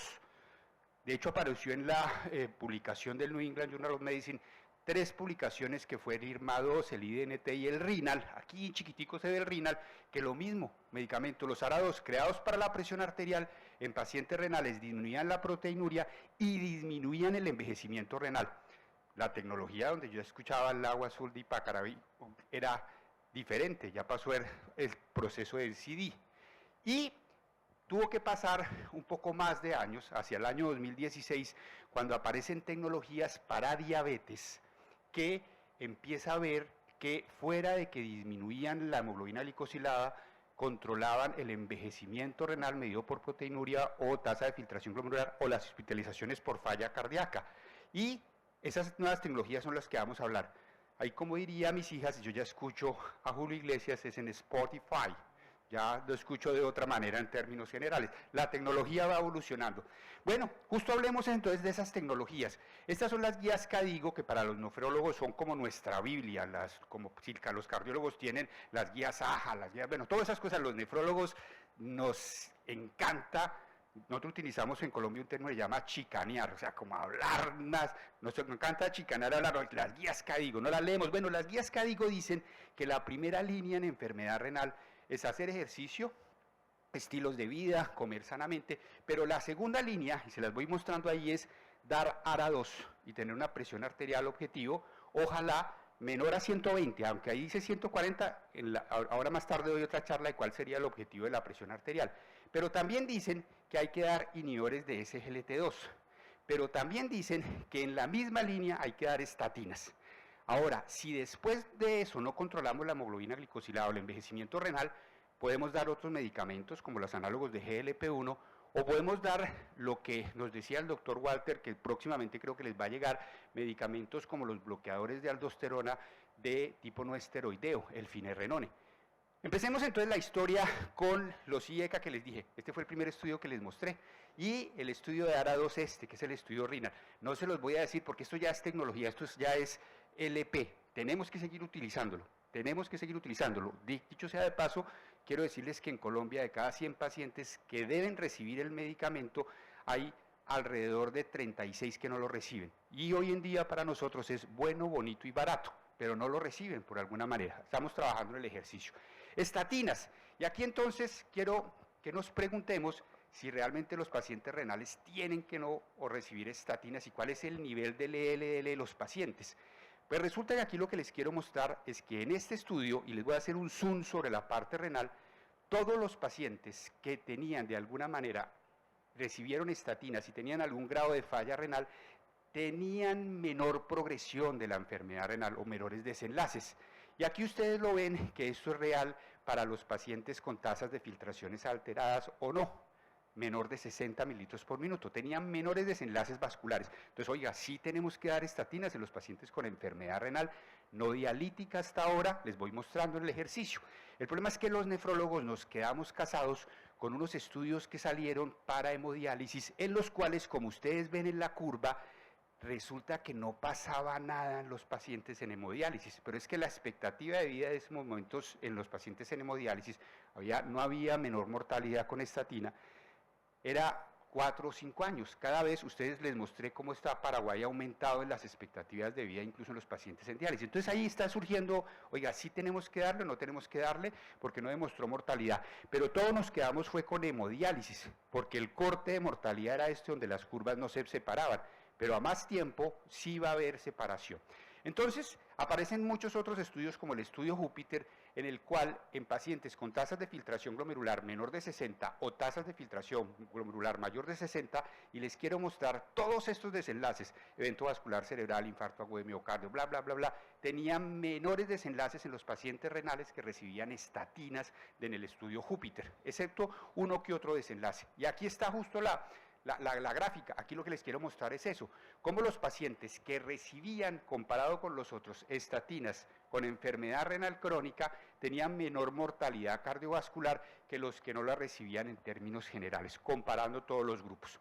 Y después aparece un estudio que se llama el estudio CHARP, como los televisores. A mí me tocó, ¿se acuerdan que les dije que escuchaba esa música? Yo veía los televisores, hoy en día no en pantalla plana como acá, ¿se acuerdan las grandes panelas? Había una marca de televisores en mi tierra que llamaba Sharp, por eso me acordé del estudio. Bueno, el estudio Sharp, en términos generales, lo que demostró es que dar simvastatina y ezetimibe hacía otra cosa, disminuía la progresión de enfermedad renal cuando el LDL era inferior a 100, más de 100 y menos de 100, disminuía la progresión de enfermedad renal, además de los eventos cardiovasculares. Esto es lo que les quiero mostrar, todos los eventos cardiovasculares que el estudio CHARP demostró que también disminuía. Por eso entonces se ha dicho que los pacientes con enfermedad renal crónica, estado 3, estado 4, ustedes ven que no sobrepasa la línea del 1 para los epidemiólogos o estadísticos, tienen menor mortalidad y menor progresión de enfermedad renal crónica. Y es el que yo le digo, justo ahí aparece el CHARP. Esta es una guía que sacamos en Colombia junto con otras sociedades donde creemos que los pacientes renales con tasas de filtración glomerular menor de 30 son de altísimo riesgo y tienen que tener un LDL de 55. Se lo estamos copiando a los cardiólogos y estamos insistiendo mucho. Y cuando la tasa de filtración glomerular está por arriba de 60, también creemos que entre 30 y 60 debería ser por lo menos de 75 el LDL. Los invito a que nos sigan en Spotify, con mi siga Spotify, entonces AGMI saca una cosa que se llama nuestro podcast y habla de dislipidemia, se habla puntualmente justo de este consenso en el ejercicio. Y SGLT2, entonces ya les dije ARA2, le dije estatina y SGLT2, pues la historia con los ISGLT2 empezó por allá en el 2015, pero este estudio, que fue el primero, que fue un subanálisis con empaglifosina, demostró que a los pacientes renales no solo no se hospitalizaban menos por falla cardíaca, se hospitalizaban menos por falla cardíaca, sino que además disminuían la progresión de enfermedad renal crónica. Miren ustedes cómo el envejecimiento renal fue exactamente menor que si no estuviera recibiendo la empaglifosina, o sea, la tasa de filtración glomerular como que se aplanaba en ese ejercicio. Pues eso llevó a que otro estudio con estatinas, con inhibidores de SGLT2 hiciera un estudio puntual en renales, solo renales, diabéticos o no, con proteinuria o no, y este se llama el DAPA-CKD. Y el DAPA-CKD, y posteriormente al año siguiente, el EMPA-Kidney, exclusivamente para pacientes renales, vuelvo y repito, diabéticos o no, mostró que efectivamente en el paciente renal esta molécula también era nefroprotectora. Ahora, aquí les voy a mostrar rápidamente las metaanálisis de todos estos estudios para progresión de enfermedad renal crónica, no sobrepasan la línea de 1, es decir, conclusión, son nefroprotectores. Es justo esto los que les quiero mostrar. Este es el zoom de la diapositiva anterior. Pero también les puedo mostrar los inhibidores de SGLT2 con la prevención cardiovascular, menor hospitalización por falla cardíaca principalmente en el ejercicio. E incluso hoy estos son los últimos estudios con uno que es la dapaglifosina en estados muy avanzados de enfermedad. Ustedes ven este mapa de calor que es lo que nos dice la clasificación de enfermedad renal crónica, como incluso en estos estados avanzados, bueno, en el pointer no se ve, pero abajo ya se utilizan en pacientes que incluso tienen tasas de filtración glomerular menor de 15. ¿Con qué? Que no están en diálisis, con un enlentecimiento de la progresión de enfermedad renal crónica. Nosotros tuvimos la oportunidad de realizar el estudio de economía para Colombia y para nosotros es barato dar estudios de dar inhibidores SGLT2 para la enfermedad renal crónica. Nuestra guía ya la tiene en términos generales. Ahora, les dije que próximamente ustedes también van a tener el finerenone, y aquí que les quiero mostrar los estudios con finerenone. También una disminución de la proteinuria y del envejecimiento renal, que es lo que quiero mostrarles rápidamente. Y el finerenone tiene como 3 subestudios o 3 estudios en general, uno de ellos es la unión de varios. Este es el mapa de calor donde se utilizan el estudio Fígaro, el estudio Fidelio y el estudio Fidelity, que es como la combinación. Miren que tiene todas las trazas de filtración glomerular y proteinurias desde el A2. ¿Qué quiere decir proteinurias de las D2? Desde 30 hacia arriba, menos de 30 no. Esto es otro aprendizaje. Entonces, si vamos a dar finerenone para prevenir la progresión de enfermedad renal crónica, tiene que ser con proteinuria, fenotipo proteinúrico. Y les hablé de los análogos de GLP-1. Pues el estudio con análogos de GLP-1 se llama el estudio FLOW, que fue semaglutide. Y semaglutide aleatorizó pacientes renales con alteración de la tasa de filtración glomerular, diabéticos, con proteinuria o no, a recibir el semaglutide y a no recibirlo. Y miren ustedes que la curva como que también se aplana. Hombre, semaglutide para Colombia, me imagino que también para ustedes es 10 veces más costoso que el inhibidor de SGLT2. ¿Y por qué se los digo? Porque hay una cosa súper interesante de este medicamento, es que un subanálisis del estudio FLOW comparado con el inhibidor de SGLT2, o sea, dicho mejor, el 15% de los pacientes que estaban en el estudio FLOW recibieron también inhibidores de SGLT2. Eso eran más de 500 pacientes. Entonces la pregunta que hay que hacernos es, ¿qué es mejor para prevenir la progresión de enfermedad renal? ¿Semaglutide o inhibidores de SGLT2? Este subestudio nos dijo que resulta, cuando ustedes miran estadísticamente, fue exactamente igual en ese subanálisis. 7 veces más barato, pero adicional exactamente igual. Por ende, en las guías ustedes la van a ver, que fue la que les mostré como primera línea en los inhibidores de SGLT2 y solo en condiciones diferentes, obesidad o siguen con proteinuria, los análogos de GLP-1 añadidos, porque es justo esto que les estoy mostrando, da exactamente igual. Y aquí simplemente para mostrarle que en todos los subanálisis de los pacientes que recibieron ISGLT2, todos sobrepasó la línea del 1, o sea, estadísticamente no eran inferiores el uno del otro. Control. Aquí les quiero mostrar una cosa adicional, y es que, y hablamos esto mucho, pero en Colombia tengo que decirles que desafortunadamente, y eso nos pasa a los médicos en general, hablamos mucho de la guía, pero no la aplicamos. Este es un estudio interesantísimo en Colombia que se hizo, si es costo efectivo, llevar los pacientes a programas de prevención para que no lleguen a diálisis. Y tengo que decirles que no es costo efectivo, es costo ahorrativo. Por cada dólar que se invierte en el programa de nefroprotección, se va a ahorrar muchísimo dinero en los programas de diálisis. Recuerden que ustedes tienen hoy el segundo costo más alto en el ejercicio. Y aquí viene la sorpresa que me llevé espectacular preparando la charla, y es que ustedes tienen esta guía. Y esta guía me encantó desde toda perspectiva. ¿Y por qué me encantó? Voy a empezar a desglosarlo. Porque primero utilizan el mapa de calor, o sea, hacen una cosa espectacular, están enseñando, le están diciendo a sus médicos, por favor hagan el mapa de calor, clasifíquenlo. Sí, mapa de calor es que, digamos, yo le digo la tasa de filtración calculada más la albuminuria, es decir, diagnostican la enfermedad renal crónica con creatinina y tasa de filtración, o cistatina lo recomiendan, más albuminuria, para saber en qué nivel está en el ejercicio. Pero una cosa que me llevé súper sorprendente, y es que recomiendan estatinas. Primer nivel, ¿se acuerda? Ustedes la recomiendan.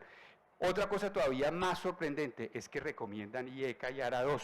Pues cuando yo le digo es que me quedé sorprendido es porque nosotros, les voy a ser sincero, hasta hace menos de un mes no lo teníamos dentro de nuestras guías, que estaban desactualizadas y no lo medíamos. Entonces yo dije, espectacular, esta gente está haciendo lo que nosotros no hacemos y nosotros no los copiamos. Lo vine a copiar para una charla, pero no para nuestras reuniones de nefrólogo, decirle, venga, perdón por el término, hay nada como compararse. Nuestros amigos de Paraguay están haciendo mejor las cosas que nosotros. A ver, muchachos, y quieren que les diga otra vez, recomiendan ISGLT2 en sus guías. O sea, están recomendando lo que hay que hacer. Esto que les estoy diciendo, eso lo están haciendo en términos generales en el ejercicio. Para ir concluyendo, entonces, recuerden que cuando hablamos de moléculas nefroprotectoras, son moléculas que hacen algo más para lo cual fueron creados. O para diabetes fueron creados o para hipertensión. Y lo que terminan haciendo es enlentecer el envejecimiento renal. Y recuerden que enlentecer el envejecimiento renal, les dije, es costo ahorrativo, porque por cada dólar que inviertan ahí, van a evitar muchísimo gasto de dinero en el dólar de diálisis. Y les dije que ustedes se gastan, son el segundo país de América Latina con mayor costo en terapias de reemplazo renal. Para ir finalizando, tengo un gusto particular por la economía de la salud y por economía les recomiendo este libro. Este se llama Empujón. Tenemos que los médicos hacer muchos empujones. ¿Cómo podemos hacer empujones? Les voy a dar, esto es desde economía y nos enseñan cosas. Un empujón fue las guías que les mostré de ustedes. Esa guía es un empujón, porque ya les están diciendo a sus médicos qué debe hacer. Pero hay muchos otros empujones que hay que hacer. Esto sería la versión visual más importante de un empujón. La gran mayoría de mis amigos apenas, y mi persona, apenas vemos esto y vamos manejando y vamos a 60 kilómetros por hora, disminuimos la velocidad. Solo tengo un amigo que no lo ha hecho. Después les digo el por qué. Terminó, perdón por el término, mentiras, tuvo un accidente y en vez de, se puso nervioso y en vez de frenar aceleró. En fin, ese es el único amigo y yo siempre le juego broma en eso. Pero la gran mayoría de la gente hace esto. Esto es un empujón. En ningún lado dice, baje la velocidad. Eso es una decisión que el cerebro toma en forma intuitiva. No va a corteza cerebral para decir, frene. No, el cerebro termina frenando. Muchísimas gracias. Muchas gracias, doctor Javier. En Paraguay usamos mucho el guaraní, es nuestro segundo idioma, ¿verdad?, más utilizado, y hay un término que se llama aguará.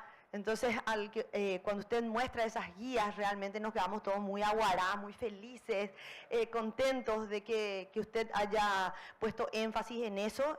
Lo tenemos en la página del Ministerio de Salud Pública a disposición de todos. Esa guía la hicimos hace 2 años. Desde la Sociedad Paraguaya de Nefrología, el Instituto Nacional de Nefrología, y realmente estamos en plan de actualizar nuevamente. Como usted vio, allí todavía no teníamos concluidos los estudios de cuál era mejor del ISLG-2, por eso optamos por no ponerle nombre a la droga, pero es genérico, ¿verdad? Entonces, para ver cuál podíamos, y también porque como en todos los países hay empresas, ¿verdad?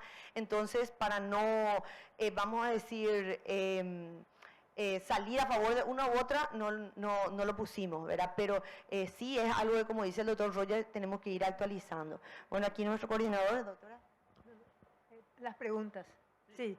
Al auditorio tenemos los expositores, el doctor Walter Cabrera, el doctor Roger Ayala, el doctor Federico Fariña y el doctor Javier Arango.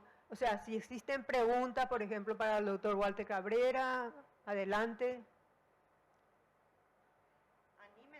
Anímense. Para el doctor Roger Ayala. Sí, allá. Doctor. Buen día. Doctor, adelante. Si alguien le puede pasar. Sí, porque no funciona el otro.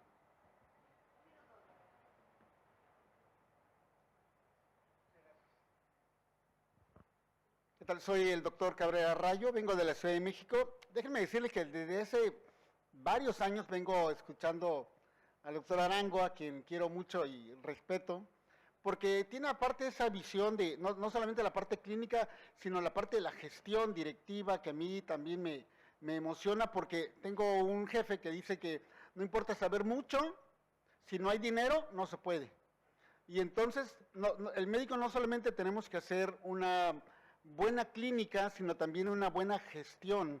Cuando nos hablan de gestión, probablemente pensamos que esto no nos corresponde, pero el apego a las guías es la parte de gestión que nos corresponde hacer. Y para nuestra desfortuna, solamente en los estudios se demuestra que el 30% de los médicos se apegan a las guías. Entonces, es una reflexión que quiero tomar de la plática del doctor Arango, en el aspecto de que el médico va más allá de solamente conocer la clínica. Muchas gracias. Gracias, doctor. ¿Alguna otra pregunta? Tenemos 5 minutos. Para el doctor Federico Fariña, con respecto a los riñones con problemas de grasa, el tema de la autopsia renal en cirugía bariátrica, o cuando el descenso de peso es muy rápido, hay algunos parámetros, estudios de cómo debe ser para evitar una autopsia renal. No funciona. Justamente un caso de un paciente que tenía tosis renal por descenso rápido de peso, llegué a ver un solo caso, no sé qué tanta frecuencia pueda llegar a tener, pero es muy importante hacer sobre todo seguimiento con imágenes que normalmente no solemos hacer, pero hoy en día cuando ya sabemos que existe evidencia que relaciona directamente al índice de masa corporal con el depósito de grasa. Es importante también tener esos parámetros de seguimiento, porque no sabemos la proporción o la magnitud de peso que va a perder, ni el tiempo, y sobre todo con bariátrica. Eso es, la amplitud de la pérdida de peso es muy grande y el periodo de tiempo es muy corto, entonces es importante también el seguimiento, sobre todo de imágenes, para evaluar eso y controlar. Es más controlable con los fármacos antiobesidad, porque ahí vas regulando el descenso de peso.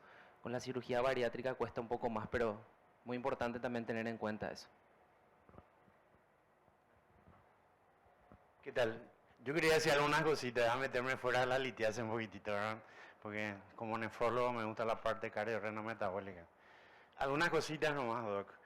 El ecodoppler no mide la presión intraglomerular, mide la presión hasta la interlobar y hasta ahí. Si querés medir presión intraglomerular, una hiperfiltración glomerular, te podría estar hablando de presión glomerular. Los marcadores te sirven para aquí, no mucho, y cistatina C para ver una lesión o antes una injuria renal aguda, más que una glomerulopatía en el obeso. Otra cosa. Con respecto a los fármacos enlentecedores de la progresión de la enfermedad renal, ISGLT2, GLP-1, MRA, ya que estamos con los clínicos, dejar nomás un mensaje de hasta dónde podemos nosotros usar. El ISGLT2 en los estudios nuevos, como bien dijo el doctor, hasta 15 ml minuto incluso en los últimos estudios. El GLP-1 con el Flow era 25, ya en Sustain Leader se hablaba en STEP, que es solamente obesidad, ¿verdad? También es 20-25. Usar GLP-1 por debajo es off-label. Hay muchos nefrólogos, trasplantólogos que usan GLP-1 para bajarle a su paciente para trasplantarle, pero eso es off-label, ¿verdad? Es mucho más caro que el ISGLT2, pero en obesos, hipertensos, si son obesos, hipertensos y diabéticos, estaría y está indicado, tienen nefroprotección. Con respecto al finerenón es lo mismo, 20-25 de clearance por debajo no podemos utilizar si usamos es off-label, tanto en Fígaro, Fidelio, etc. Entonces, tienen límites estos fármacos, ¿verdad? Y usarlos por debajo de ese clearance o en diálisis, si lo usan, es off-label, ¿verdad? Algunos cardiólogos he visto que lo usan y eso no sabemos si tienen. Ahora hay un estudio que se llama DAPA Life Cycle, que a lo mejor va a salir dentro de poco, que va a hablar en trasplantados, en diabéticos, en dializados, etcétera, ¿sí? Otra cosa más, todos esos fármacos están compitiendo entre sí, económicamente inclusive la farmacéutica, en quién está en el primer lugar. Digamos que el ISGLT2 por las que digo ya está en el primer lugar con la metformina o en nefropatía proteinúrica no diabética. Otra cosa, el ISGLT2 cuando utilizamos en diabéticos, en el empaglifosina es 25, en nefropatía proteinúrica no diabética es 10, y dapaglifosina en diabético es 10, y en no diabético es 5, ¿verdad? Y en la nefropatía proteinúrica no diabética, en la IgA donde más tuvo evidencia, en las otras proteinúrias, en la otra nefritis no tanto, pero sí usamos. Hay estudios donde combinan los fármacos, ISGLT2, GLP-1, ISGLT2, finerenón, etcétera, son muy buenos, ¿verdad? Está el costo, pero está también los efectos colaterales, ¿verdad? Porque vos le estás dando ISGLT1, que es un natriurético glucosúrico, le estás dando ARA, le estás dando un finerenone, que es diurético también, entonces toda esa parte tener en cuenta, ¿verdad? Para los clínicos en general, nomás hacer comentarios, ¿verdad? Yo quería nomás al auditorio referirme un poco al tema del doctor. Me encanta solamente que a nosotros los nefrólogos nos gusta actuar temprano. ¿Qué es temprano en la obesidad? Aumenta el peso, aumenta el filtrado glomerular. Y acompañado de la mano del filtrado, hiperfiltración, va la albuminuria, que es lo que va a dañar. Y nosotros tenemos medicamentos históricamente antialbuminúricos muy útiles que actúan sobre la hemodinamia del riñón. Los IECAS, los ARA2, ¿verdad? Los ARA2, y hoy día el SGLT1, SGLT2, los inhibidores.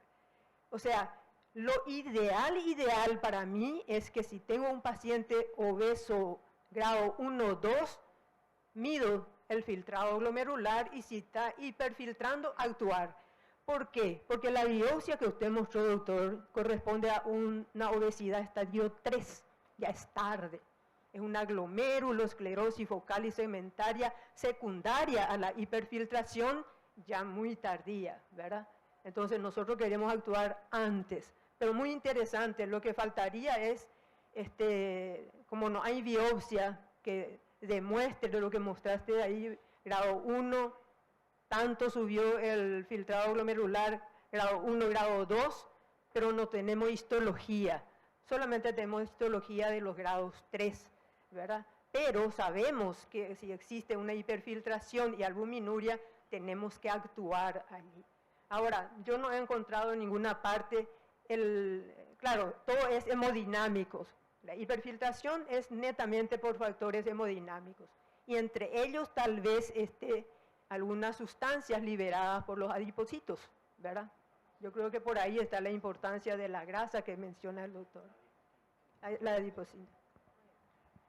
Aprovechando que hay muchos internistas, una cosa que solemos ver en la práctica, nosotros los nefrólogos tenemos mucha propensión a indicar desde temprano a evolución en las enfermedades renales, sobre todo en las enfermedades que tienen proteinuria, estatinas. Las estatinas son drogas relativamente baratas y han demostrado, como mostró el doctor en su presentación, el uso de las estatinas disminuye los eventos cardiovasculares. Y lo que solemos ver muchas veces es que el internista, cuando ve que el perfil lipídico se normaliza, le suspende la estatina. Y eso es una mala práctica porque no impacta mucho en el bolsillo del paciente, pero sí impacta en el futuro que va a tener ese paciente. Porque al final, la mayoría de los pacientes renales, todos casi mueren de enfermedades cardiovasculares. Entonces lo que nosotros tenemos que prevenir como internista y como nefrólogo es prevenir el empeoramiento de la funcionalidad renal, que al final va a llevar la causa número 1 de muerte en pacientes en tratamiento sustitutivo renal es cardiovascular. Entonces, por lo tanto, todo lo que tienda a mejorar la hemodinamia, bajar la tensión arterial, bajar la proteinuria, normalizar el perfil lipídico, son drogas que no son costosas y tenemos que utilizarlas y no por eso retirarlas cuando se normaliza el perfil lipídico. Eso nomás quería comentar que es una práctica muy común en nuestro medio y que lamentablemente no debería hacerse. Sí, con respecto a la charla del amigo Roger Ayala, para los internistas, si bien él mencionó que el estudio metabólico, bien caro, ¿verdad?, se hace aún en el primer episodio, pero ¿cuándo? ¿Cuándo voy a hacer en el primer episodio? Hay un primer episodio, pero sabemos que el estudio metabólico se indica en aquellos pacientes que son metabólicamente activos. ¿Qué significa eso? Que si tenía una litiasis y quedó, aumentó de tamaño. Si perdió esa litiasis, aparecen otras, ¿verdad? O eliminó algunas. Esas son hablamos de que son metabólicamente activos. En esos casos, si viene un segundo episodio, le vamos a pedir el estudio metabólico, ¿verdad? O si yo le estoy evaluando a mi paciente después de un primer episodio y veo que la litiasis crece o aumenta otro, pero todavía no aparece el segundo episodio, ahí está lo que dice Roger, que después de un primer episodio se pide el estudio metabólico. Pero tiene que ser claro que tienen que ser metabólicamente activos, ¿verdad? Porque para compensar el costo, ¿verdad? Gracias. Otra vez sacándole el micrófono. Veo que el doctor Ortellado ya está allí. Tenemos que ir cerrando, por favor, gente. Está muy interesante. Agradecemos a los expositores, a los conferencistas y a los miembros de la mesa. Hay una última pregunta o algo porque en 2-3 minutos se tiene que empezar el siguiente. Doctor. Siguiendo con la obesidad, ¿verdad? A propósito de un caso famoso, ¿verdad? El tema que no perdamos de vista de que el obeso también puede tener una patología inmunológica. Entonces, toda la parte metabólica, la obesidad, todo qué sé yo, farmacotoxicidad, GLP-1, tirsepatides, etcétera. Pero si en la biopsia vos agarrás, que en la inmunofluorescencia brilla, hay una creatina que te está subiendo, la proteinuria que te está bajando, y a lo mejor es una enfermedad inmunológica sobre el tema de la obesidad. No tenemos que comer eso también. Eso nomás como comentario, ¿verdad? Muy bien, muchas gracias. 5 minutitos y empezamos con el siguiente simposio. Muchísimas gracias por todo.